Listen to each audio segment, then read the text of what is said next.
All right, throw the pie. Huh? Oh, this is such a lovely dinner party, Marge. I'm so sorry Billy couldn't make it. He's just so busy with his ventriloquism. You must be so proud of him. I am.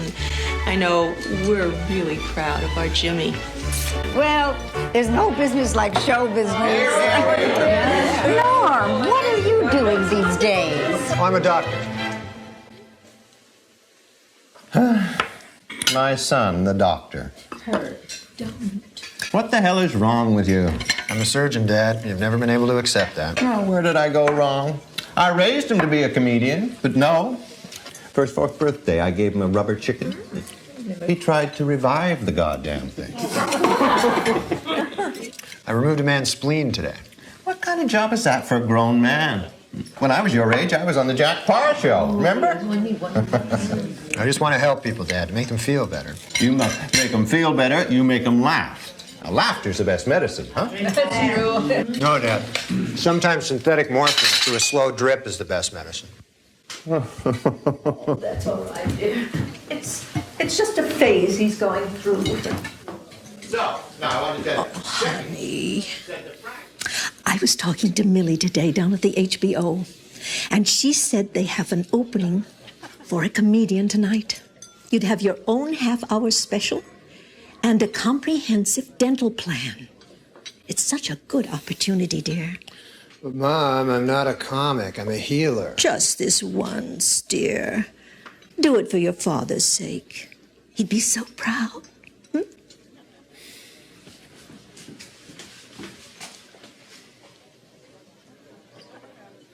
Then Nipsey says to me, I got news for you. That is not a bratwurst. All right, I'll do the damn show. But I won't be happy. I'll be miserable. Fair enough. We better leave now. You're on stage in 15 minutes. Oh. From the Vic Theater in Chicago, HBO presents One Night Stand. Starring Norm Macdonald. Ladies and gentlemen, Norm Macdonald.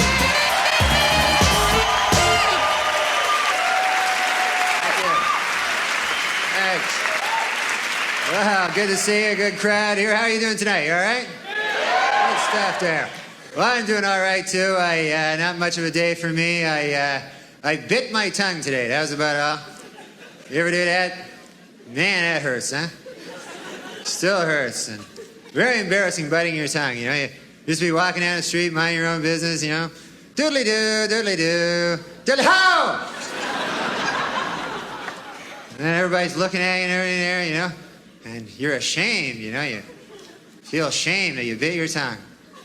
People go, hey, what's the matter with you there? You go, oh, my uncle's sick. Yeah, I didn't bite my tongue, if that's what you think.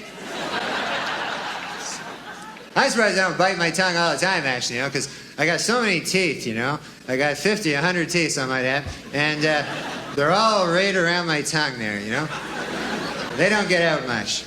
But I quit smoking. That's good for your teeth, man. You ever try that? Holy cow, is that tough, huh? I smoked ever since I was a kid. I always remember smoking, you know. One time I remember I was a little kid. I was like 8 years old. And I was behind my garage. I was sneaking a cigarette back there. And my dad caught me. I'll never forget it. His big head came around the corner of the garage. There it was, my dad's big head. And then his body right after it. There was his body. Trailing his head as it often would. And he grabbed me. And he hauled me in. And I thought I was in for the strapping of my life, you know? What he did is he pulled out his giant cigar. Must have been half the size of my arm, this big cigar. Stuck it in my mouth, lit it up, made me smoke it all the way through, right to the end. That's when I started smoking cigars real heavy. That plan backfired on him. Then there was another time I remember, now that I'm thinking about it. I was behind the garage again, as luck would have it. And this time I was smoking a big fat joint back there. And don't do drugs. And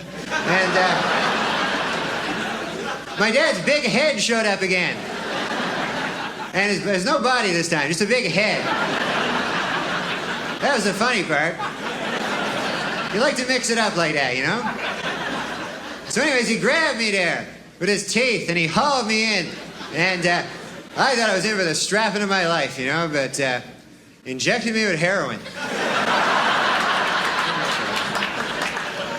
So he was a strict man, I'll tell you that. But you gotta quit smoking, that's all I know, man. You gotta quit smoking. It's not all I know other things too, but be a kind of a wasted life if that's all I combed out of it there. But you gotta quit smoking, because otherwise you get old and then unhealthy, you know? You see a lot of that, you know? Although some guys don't. You ever see those old guys? Doesn't matter what the hell they do to themselves. They just grow old anyway, you know? Meet a guy, be the oldest bastard you ever met, you know? Just does everything wrong, you know? Every day, I smoke 4 packs of cigarettes. I drink a bottle of Jack Daniels, and I hit myself in the head with a shovel every goddamn day.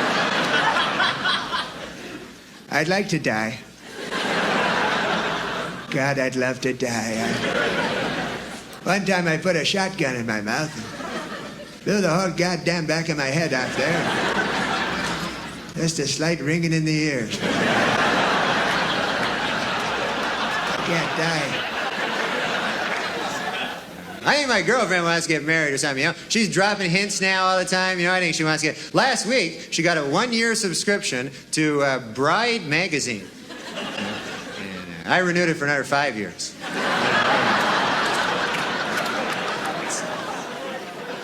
Man, them engagement rings, boy, they cost a lot, boy. I was looking at them. Cost like $1,000, $2,000, you know? $3,000, something like that. $4,000. Big number divisible by 1,000, anyways.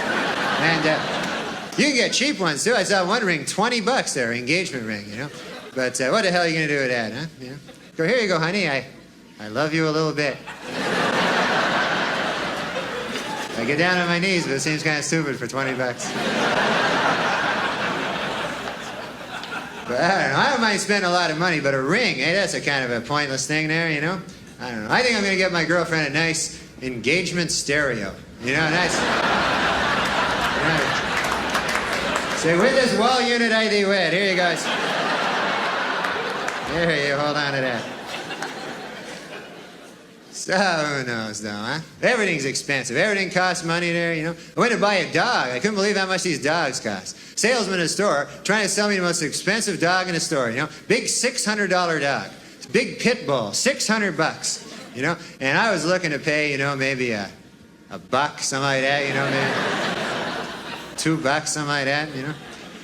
But I was going, hey, don't you got a bargain dog around the joint here?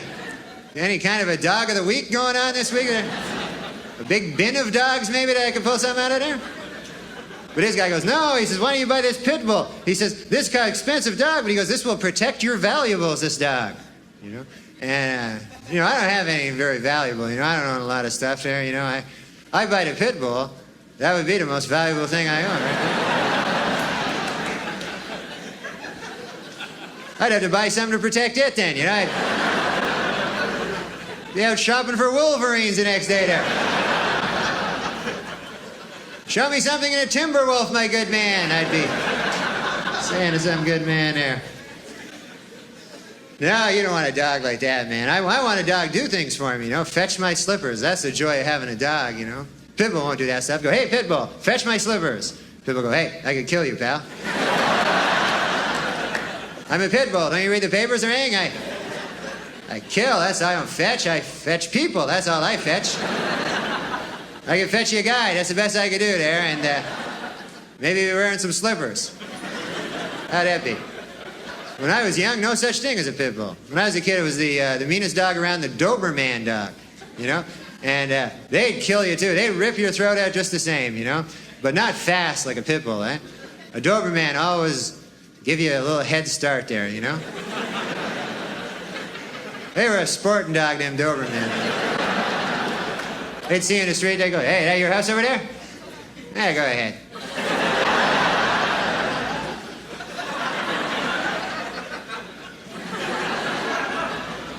Then they soar through the air and rip your throat out.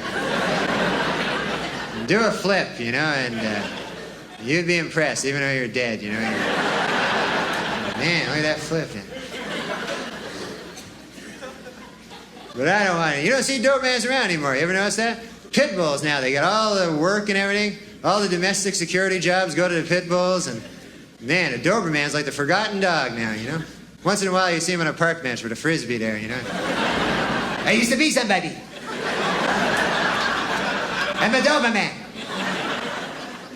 Got a buck? Buck for the Doberman? So I don't get any of those killer dogs, you know? I always buy a dog. When I'm buying a dog, I think to myself, I go, hey, if this dog goes berserk, could I take him?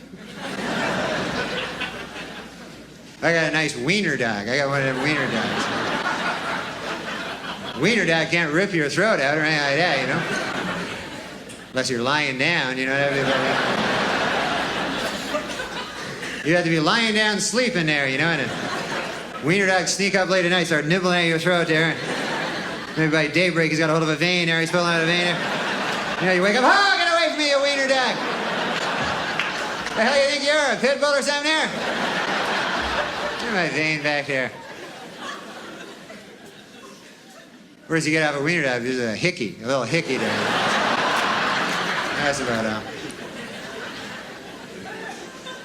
And that's embarrassing too. Hey, you ever have a hickey, man? You be walking down the street, people see, hey, you got a wiener dog over there, huh? So I do, now that you mention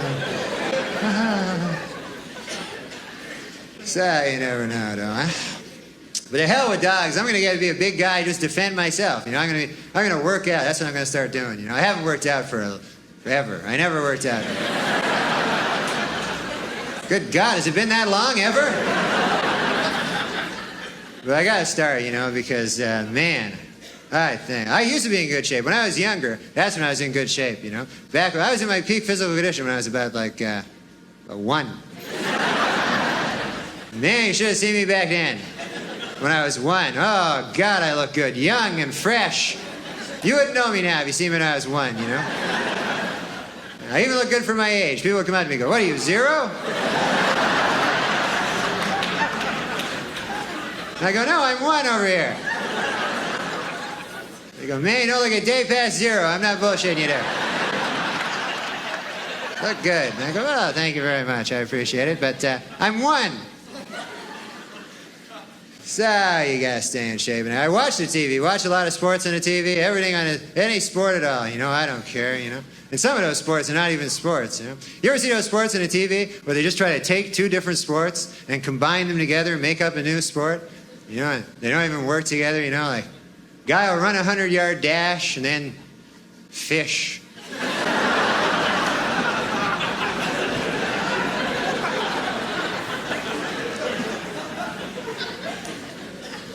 But I don't know. I saw this one cliff diving. There's a weird sport. Hey, a guy diving off a cliff there, and they're trying to pass it off as a sport. You know, it's like attempted suicide pretty well, eh? Next week, I saw on a TV guy that got washing down Quaaludes with wood alcohol. Can you believe that? How about that for a sport, eh?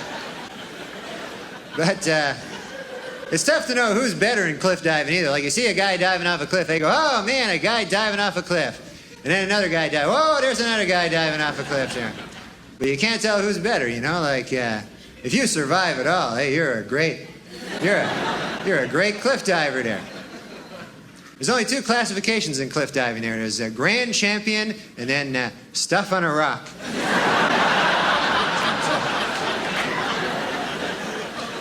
Very hard to make a comeback in that sport, I'll tell you that. It's a lot of dedication there. Oh, man. But I don't know, though, you know. I love the TV, though. Anything on the TV at all. Watch game shows. You ever watch them? You ever see that game show, The Dating Game? That's the oddest game show I ever saw, that show, you know. They got no prize in the show. They just give you, like, another contestant. That's your prize. Just pair you off. No budget at all on the show, you know. And they always do the same thing on the show. They get a beautiful girl, match her up with 3 giant geeks there, you know. Last week they had a guy on, it was like a crazy guy, loony bin, kind of a psycho wingnut, you know? You can tell by how they introduce him. Bachelor number 2 is a shadowy lurking character. From no fixed address, please welcome. He's just a guy. Menacing figure shambles into the studio there, you know? Then they make the girls, ask those questions. They always be about sex, Always thinly disguised sex, Never direct, insertion or anything, but it's always something about, like the girl go, Bachelor number 2, if I were a popsicle, what would you do to me? What would you do to me if I were a popsicle? That's what it says in the card here. So guys, well, if you're a popsicle, huh? Well, first of all, I guess I'd take your wrapper off. If you know what I mean. And then I'd grab a hold of your sticks. If you know what I mean. And then I'd press you against the counter till you're broken too.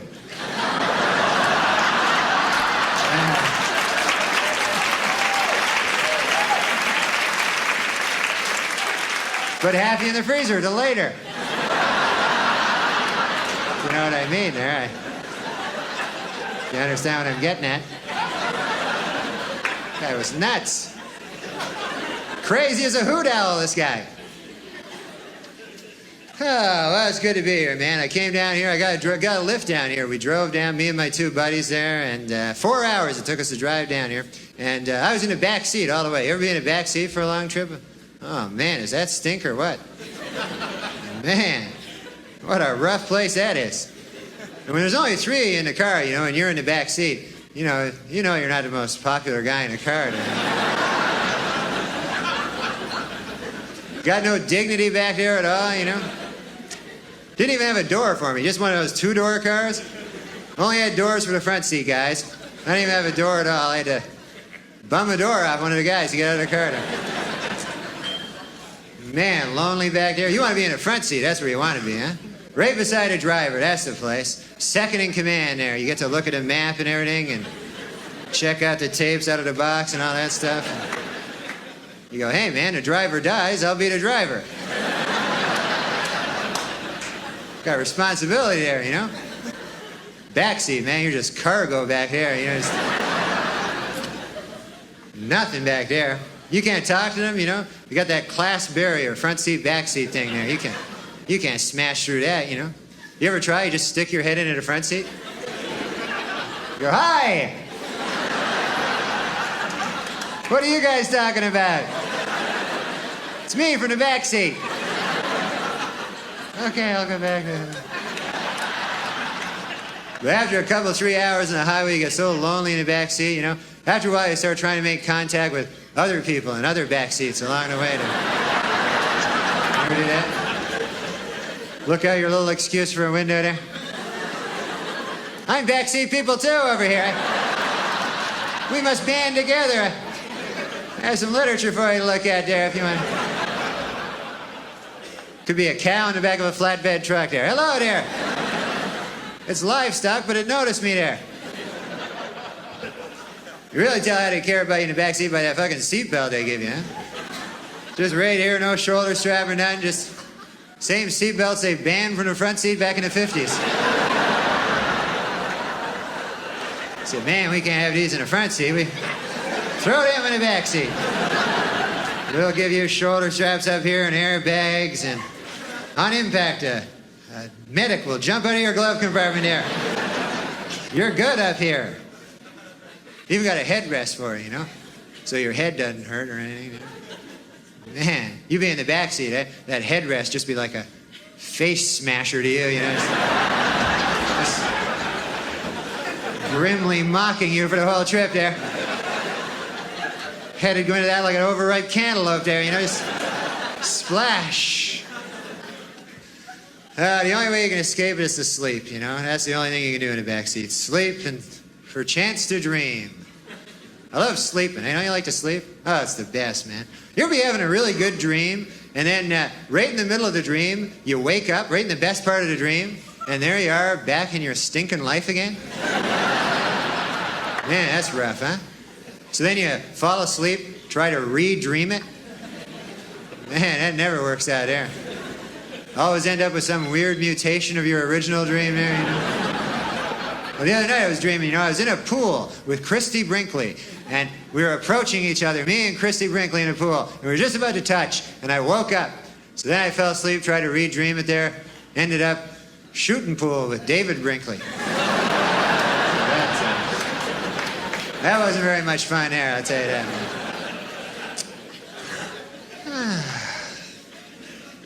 Well, I'm looking for gifts. You ever get a bad gift, you know?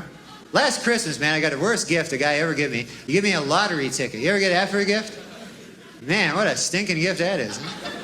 You know, what's a guy even thinking there? I go, here you go. Nothing. Merry Christmas. It's nothing. From me to you, not anything. You know, unless it wins, then it's something, man. But let's face it, you give a guy a lottery ticket, you know, you don't want it to win. What kind of fucking nightmare would that be, you know? Imagine that, you get a call a week after Christmas there, go, hey, Fred, what's happening there? Yeah, I remember that ticket I gave you. 14 million bucks, huh?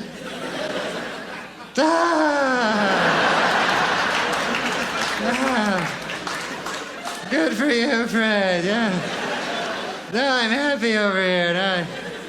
Listen, what'd you get me again there, Fred?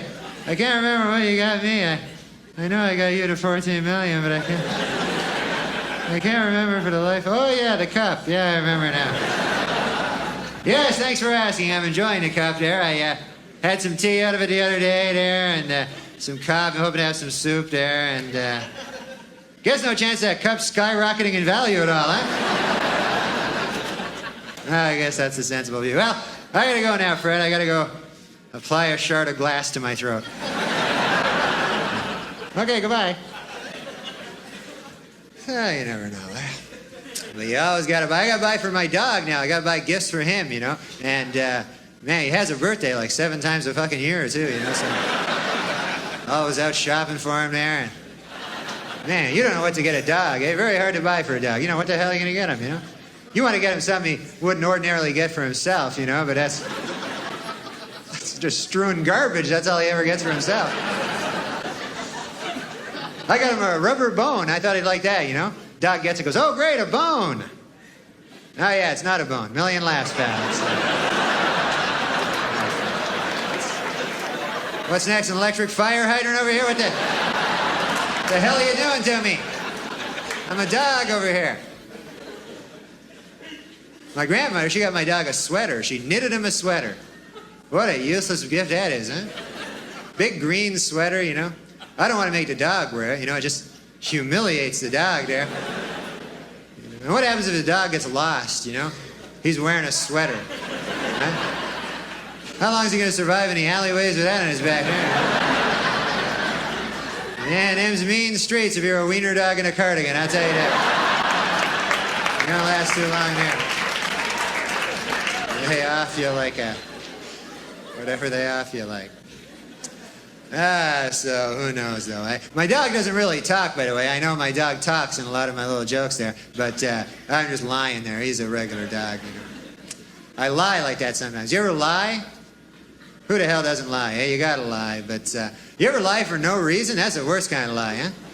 You know, because usually there's a reason you lie. Like you want to protect somebody's feelings or, you know, fuck over your buddy or something like that. You know? Would you ever just a big lie spills out of your evil head all of a sudden you don't even know? You know, like a guy will come up to you and go, hey, you ever see that movie with Meryl Streep and the horse? And then you go, yes. And in the back of your head, you go, what the fuck am I lying about over here? I stand to gain nothing by this lie. The hell am I thinking back here in my head? So, I don't know. You try to be a good person now, eh? That's the best thing. A lot of bad people, man. A lot of bad guys. I was reading this one guy in the paper, you know. Baddest guy I ever read about. This guy killed his family, if you can believe this, folks. Killed his family because the devil told him to. Can you believe that? Man, what a dork, huh? That was the headline, actually. What a dork! Guy kills his family because the devil told him to. But can you imagine that? And then afterwards, you go back to the devil, you know, you go, yes, devil, I did as you instructed. I slaughtered my family as they lay sleeping, and then I chopped them up and put them in a duffel bag. Here they are. I got them here in the duffel bag. I'll be burying them tonight at the shallow grave by the side of the railroad track, as you have commanded, O Lord host of the hoary netherworld. And then the devil pulls off a mask. It's me, Bob!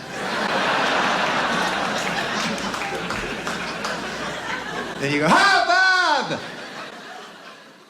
Jeez, you got me there, Bob. You got me. Is my face red or what over here? I got my family in a duffel bag. That's one for you there, Bobby boy. Okay, listen, folks, you've been great. Thanks a lot, huh? Enjoy.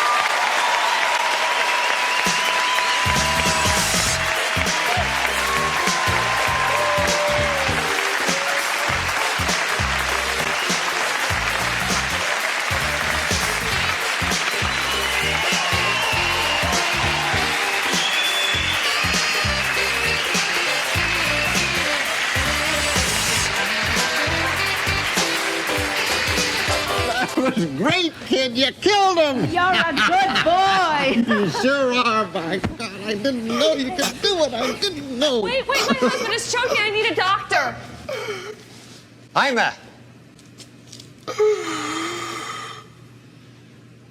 I am a funny man.